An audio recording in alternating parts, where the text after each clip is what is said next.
Welcome to the Pen Leader Podcast, where strategic leaders get straight to the topics, strengthening our awareness and sharpening our minds.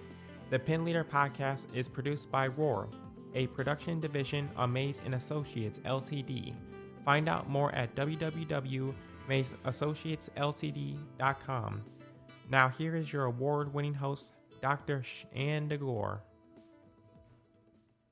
Welcome to the Pen Leader Podcast, and today we are going to be talking about Conflict Resolution 101, Conflict Resolution 101, and I am so glad to have with me someone who has more than 25 years experience in EEO and diversity, worked with GE and Bowling Green State University, Indiana University, Oregon State University, and she serves as a consultant for a manufacturing nonprofit, higher education, and all types of service industries.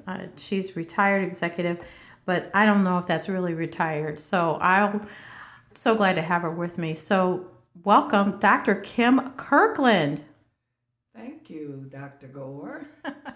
So glad to have you. So the first thing I'm going to ask you about, because you've been in the business working in areas that sometimes can be very stressful and looked to be the leader in those areas. What is your passion? What's your passion? I would say that I am passionate about holding leaders accountable. Mm-hmm. And I think that at the end of the day, that's what it comes down to for me. And I think also that because I've done EEO compliance, diversity work for the last 25 plus years, that has brought me to, holding people accountable through informal or formal inquiries, investigations, those kinds of things. Yeah, that would be it for me. Mm-hmm. Okay, excellent. And obviously you're a leader in those areas, and leaders look to you to come up with some answers concerning their conflict resolution. Yes. So I'll start there about what you would suggest concerning the first steps in conflict resolution. I would say some of the first steps, and when there is a conflict in an organization, I think that a leader should bring the right people into the process or into the conversation. My experience at a prior institution was everybody that was a leader was in the know and didn't have a need to know.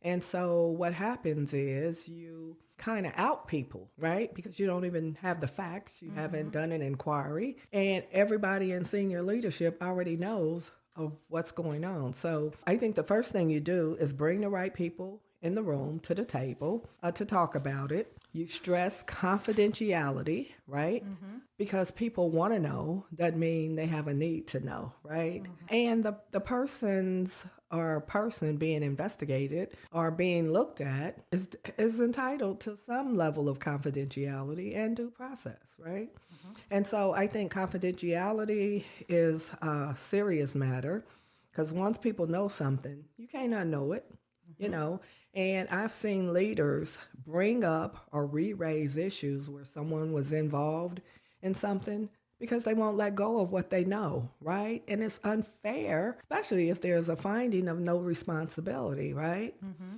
And I think the key piece for me, the third thing, is leaders need to be prepared to take the appropriate actions. If you find something, you should be able to do something. Inaction is not a strategy. I say that too, all the time. I'm not saying termination is the response or the answer for everybody, for everything, because it's not. However, we stand behind you and we support you, and you don't have the outcome at that point, kind of sets an expectation from the person, being looked at it. So I think if someone is found to have done something, particularly violated a policy around any EEO laws, they should be held accountable. And it could even be just stepping down and taking people out of dean roles, putting them back in faculty, or something to that matter. But inaction is not a strategy because while confidentiality is stressed, everybody knows what's going on because people are chatting about it.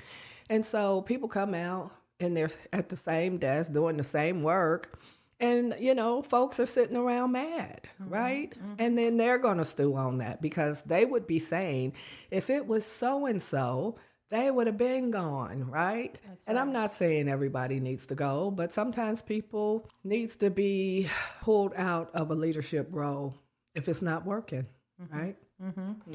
And I think what you said there about due process and investigations so very important. I know our firm gets involved in investigations, but also gets involved in mediations because sometimes, again, there may be some things found that needs to be discussed. And I do tell clients, you really want to work with us, hopefully before there's a problem. Right. That's the first thing. But if there is a problem, Right. there's procedures and you have policies. We need to follow them. If you don't have a policy, we need to get one. Exactly. And I would also say sometimes, say it's the president, they may want to punt it to the provost or a dean or someone like that. And I would say go back to getting the right people at the table because sometimes those folks are part of the problem. And then they, everybody's uncomfortable because they are kind of looking at being the lead of that process. And that just doesn't bode well. You're not going to fix anything. Nobody's going to talk to you, right? Yes. So, yeah. So your bachelor's, interesting, I was looking at you have a bachelor's in science in marketing, and then you have a master's of organizational development, and then the doctorate in leadership studies and policy administration. And I was thinking about just what that looks like and how you're helping not only in higher education, but also this seems like to be the same rule you're applying in your consulting with orgs that have nothing to do with higher education. Right. Regardless to what the organization or institution is, the dynamics around conflict are always the same. It's how those organizations normally address it that's different. There you go. So what do you think that's going on, I think, with a number of organizations that may be at a crossroads on what they're going to do concerning conflict? Like they've got clearly something going on between two parties, and they just want to have a good culture, right? What do you think, what's the hardest decision some of the leaders are having to make? Some of the hardest decisions leaders have to make is trying to resolve that conflict themselves. They are not facilitators or mediators, and they are too invested within the unit with their employees. So stepping aside and allowing a third party neutral, and I always recommend when it's really heightened in a unit, go outside the organization, not even HR. Go outside the organization, bring somebody in who doesn't have any skin in the game, and let them look at it and try to bring out what that is. But what I find is when you go into an organization and it's a whole lot of stuff going on, you come in thinking it's this one issue. But when you get there, they dump the kitchen sink, right? Everything that they've been mad about since they were employees is now part of the process. So then the mediator has to start to figure out, this is a whole lot for what I came here for. However, leaving things unchecked is not a strategy. You might not be able to do all of that in the first step, but you're going to have to come back to it, right? So setting some expectations with the leader who brought you in to do it and the parties that said, here's where we started, but now, we had a slice of pie. Now we got the whole pie. And we're going to have to slice this thing up in order to get it digested and, a path forward, right? And so I think having the space to work with the people to do it, versus, oh no, we don't have that kind of time. We can't do that. Well, the issue won't go away because people have been stewing on their stuff for a long time. And if it's unaddressed, not addressed, they're going to start recruiting people internal to the unit to take their side, to understand their plight, because they're looking for allies, right? And all of a sudden you got a line drawn in the sand. It's their side and their side. and the whole unit is dysfunctional, and there's no productivity happening because everybody's taking sides with these two people, right? And actually, during that process, that also says, and I don't know if you agree with me, Dr. Kirkland, but it seems that it would be the lines drawn in the sand also means you're vested your time and resources into whatever side, which is also eliminating your ability to get your real job done. Exactly. Nothing is getting done because you go in and everybody is water cooler chatting up the issue. They have bought into one party's perspective, haven't heard the other side because there are three sides to a story. That's right. That's right. So leaders have to just take a breath and allow that work to happen because nothing is going to get done until it does happen. So let's talk about the length of time because obviously there is time here involved. And we're talking about, I think of one investigation that took about 17 months for completion. That's one of my longest ones. But how long have you seen? What's the length of time, maybe on average, and then the longest and the shortest ones you've been involved in? I would say short term is easy because what the stated issues are clear. You go in, you talk to a handful of half a dozen people, the relevant parties to the complaint, knock it out. When you sometimes go in and think this is the issue, like I said, you talk to the relevant parties, and every relevant party has 15 more people they want you to talk to. Those 15 people say, oh, I got an ear. And so they're dumping their stuff, and then it just mushrooms, and it mushrooms, and it mushrooms, and then all of a sudden, you're 12, 15 months into a process that didn't start like that. That could be costly for the organization because now this consultant that was supposed to be 90 days is, 19 months, right? But knowing that on the front end, you can plan for that. But if you get caught by surprise with, oh, we got all this stuff, it's incumbent for the consultant to go back to the leader and say, hey, here are pockets and themes that I'm hearing. Here's the downfall if we don't address it while we got people open to talking. And here is the additional time and expense that it's going to cost to get some resolution here, to get your employees back to getting the jobs done. And then the leader has to decide if we're going to do this or we're not. What do you say to organizations that refuse to mediate? They're looking for a lawsuit-driven culture because mediation negates filing a lawsuit. At least in organizations where we had a mediation process, there is informal, let's facilitate a conversation between two people. It's not confidential, it's informal, and we're going to get that done. And then that's what we call an informal process. And people love that because there's no documentation, the supervisors aren't involved, it's you and your coworker, right? Mediation is more formal. There are some confidentialities built around it. What's said in mediation is like Vegas. It stays in mediation. Your records can't be subpoenaed in a court of law. You don't maintain records. You can destroy them, right?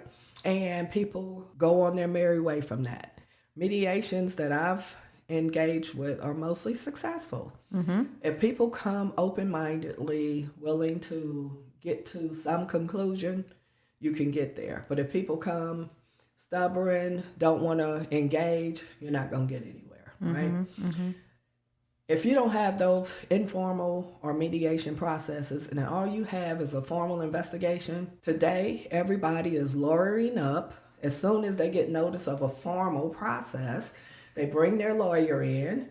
They know they're going to sue at the end if the outcome is not what they expect. And so you've just set yourself up for litigation for every formal process because you don't have anything to circumvent that with mediation or an informal facilitated conversation. And those, to me, in my opinion, are the two best tools every organization should have because these lawsuits are ridiculous. We even have witnesses showing up with lawyers because they think they need cover. Something's going to come back on them, right? You've written a great book called Stuff. Yeah, I did. Yes, you Thank did. you. And it is, as I've taught graduate programs, I've made it required reading in some of those Thank programs. you, Dr. Gore. Yes, it's a really great book. Yeah. Can you speak to Stuff and what you see? Yeah, and how it relates here in terms of conflict resolution. So, stuff, the book title is Stuff is something that you find frustrating. That's the acronym for STUFF. Strategies for diffusing organizational noise, right? In the book, it frames up what organizational noise is. And organizational noise is the stuff that can be informally facilitated through a conversation or even mediated through a formal mediation process.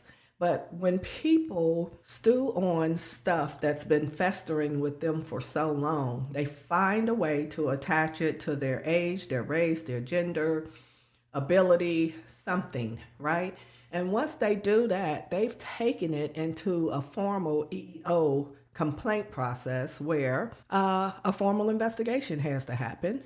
People lawyer up, a formal process happens, somebody's not going to be happy, somebody's going to sue, right? Because they didn't get the outcome they're looking for. And I would say in one of the organizations that I was in was notorious for writing a check. And once everybody knows that, everybody thinks they can get a payday, they can get a check. Right? Even nuisance value checks for $2,500, $5,000. But that $2,500, $5,000, those adds up. Right? So, in other words, it becomes profitable for some. Exactly. And then it hurts the organization overall. Right. Then you've got the opposite side where individuals, they have a real case. They do, because they have said this stuff. They didn't call it stuff, but they said, oh, this is happening to me because of my blah. And blah never got addressed. And so it's like the organization ignored and didn't honor compliance with their own internal policies, right? And so, yeah, it mushrooms, and then people all of a sudden, are awarded because the organization was negligent and addressing discrimination allegations, right? Yes. So if you're looking at a opportunity, you have leaders in front of you because you've had leaders come to you for a number of, I've got a problem here. Can you help me? I need you to conflict resolution. Get us back where we were before, or get us better. It's either one or two of the pieces. What is the top 3 things that you advise a leader to have, the qualities and characteristics of a leader to have for them to be successful in even handling a conflict resolution situation? I would say ignoring the stuff, big, small, indifferent, whatever, it's not a strategy. I think leaders need to have the will to hold people accountable is basically the core of leadership. I think acknowledging that conflict exists because it's going to exist. You put 7,000 people in an organization, somebody's going to bump into something. Somebody's going to step on somebody's little toe, not physically, but figuratively, and something they say, do, don't say, don't do, and people will have a problem with it, But most leaders, like I said earlier, tend to be conflict avoidance. They just don't want to deal with it. They don't want to address it. And I know part of that is because they don't think they have the ability or the skills to do it. And the other piece leaders, I think, are shying away from today is they don't want to get sued. If they say the wrong thing to somebody in trying to address it, but you have to hold people accountable, right? So ignoring it is not a strategy. Consult with your HR folks, have them in the room with you. But you have to tee it up. because it's going to turn into something way bigger than what it started as. And then I think the other piece is the ability to listen and ask questions of those who are in their role as experts. When I say that, I'm talking about the lawyers, the deans, the provosts, the HR professionals, the budget folks, because plausible deniability is a non-starter anymore. You can't say, I didn't know, I turned that over to X, Y, and Z person to handle it and address it. No, as the senior leader at that level, you should have known. So you don't get to, use plausible deniability as a, I don't know nothing strategy. That's not working these days. I like to say no answer is an answer. Is an answer. No answer. I want to plead the fifth right here. Don't do that. Don't do that. Don't do it. Don't do it. So with pen leaders, we talk about strength of character, the ethics level, and actually being sharp, understanding, being educated, especially with any kind of conflict, educated and having experience with handling it, and then just knowing that the sharpness, the strength, the holding the fabric of the organization together is so very important. And so what do you say if you were to have like the three parts of being a pen leader? What would you say is the most important part of leadership within that? The straight and narrow on staying the course and action and planning.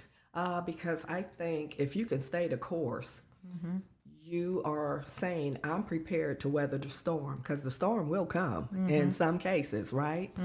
And when that storm comes, you already have the education and the experiences that will go with, I'm not saying dig your heels in and don't move off the dime. I'm just saying that will go with staying the course and standing your ground. Because, people will petition, write petitions, they will march and protest on every little thing these days, right? And so you can't be deterred from your goal because of that. If you want to sit down and have open forum conversations to talk about that and try to help them understand, that's a strategy, right? But I think the straight, sticking to the plan and seeing it through, if that plan has been bought into, you can't just concede because everybody don't like it. That's right. Because everybody's never going to like it, right? Well, they don't also have all the story. Exactly. So they really don't have the details, and you have done, if you do your due diligence, you have the story. Exactly. And understand all those parts, those three parts of this of that. Exactly. And being self-aware. If you don't have the experience and the education, find somebody who can help you in that outside party. Exactly. Yes. Very good. Yeah. Well, I can't thank you enough for coming on today. You're so welcome. Thank you for having me. I appreciate it. Yes, excellent, Dr. Kirkland. And as always for the show, we talk about remembering to stay on topic.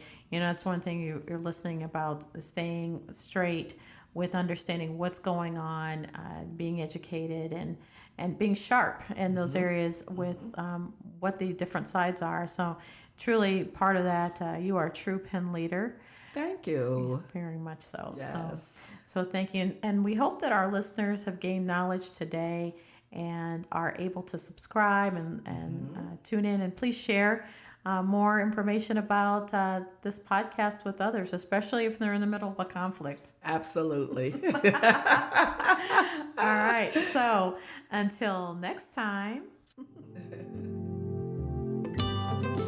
The Pen Leader Podcast is hosted by Dr. Shanda Gore and brought to you by Mays & Associates LTD, creating customized solutions for growth in the areas of leadership development, strategic planning, and culture building.